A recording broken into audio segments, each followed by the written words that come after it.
right, Unit 4, Emergency Procedures. So when we talk about fires, there are three different types of fires, or three main types of fires. There's oil and grease, electrical, and paper and wood. So think about the different types of fire extinguishers you might need for those types of things.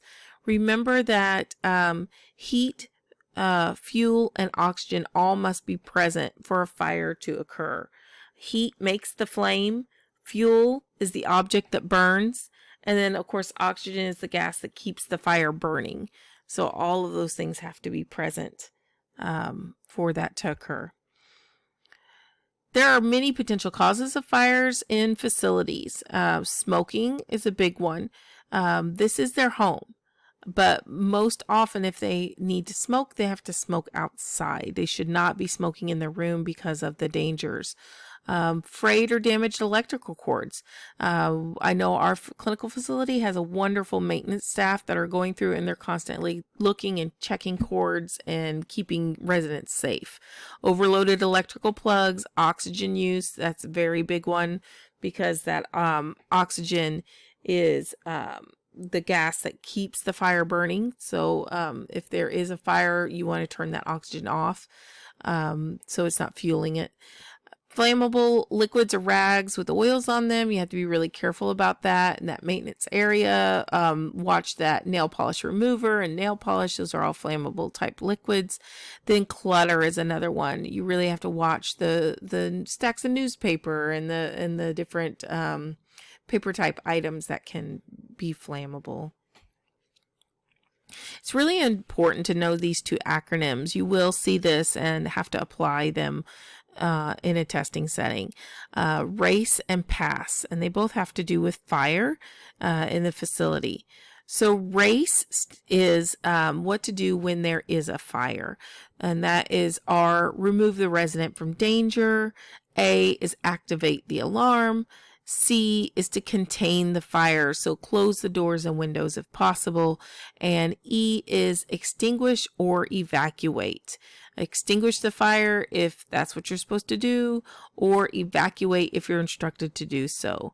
So know what RACE or RACE stands for. You will need to know that. This is just a little picture to kind of help with that. Then PASS has to do with how to use a fire extinguisher in case of a fire. And so you're going to pull the pin of the fire extinguisher. That's what activates it, so to speak. Then A is aim.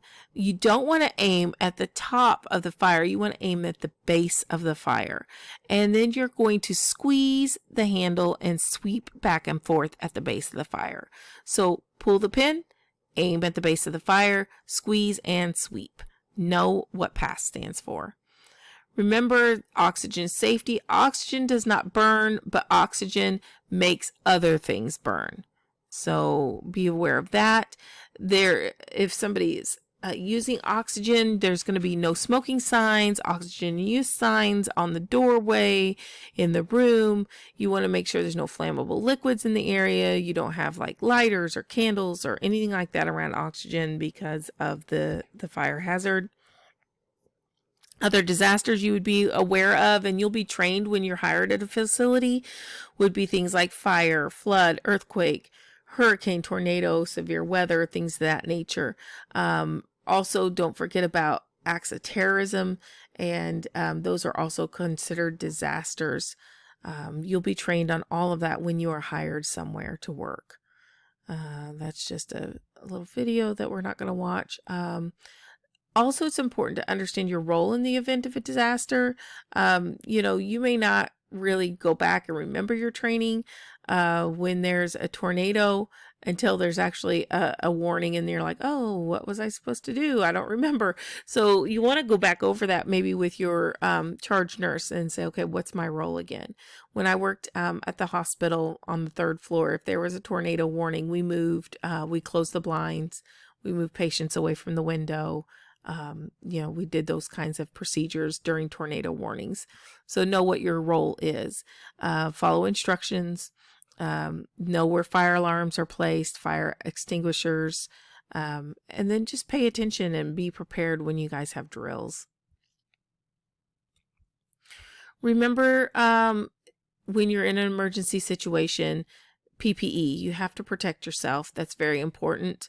And then safety first, call for help, care for victims. If you get injured trying to help somebody else, if a beam falls on you, then you're just another victim. Okay, you can't help anybody, so you have to be safe and make sure the scene is safe before you help them. Get other help on the way, and then care for the victims. Okay, be sensible and think. When there is a disaster, make sure you look at the clock and note the time. That's always important. And then the last thing that I want to mention is workplace safety. We have to be aware in today's world about this. If you work second shift, if you're coming in at 6 o'clock in the morning when it's still dark, you're working night shift, whatever, you need to be aware of your surroundings. You need to watch for suspicious behavior. Don't go out into the parking lot by yourself. Always have an escort or walk with a group. Be cautious about letting people know your last name or where you're from, because there are some weird people out there. There's stalkers in the world, and people will come after you. Okay, so be cautious with those things. All right, that's all I have to say for Unit 4.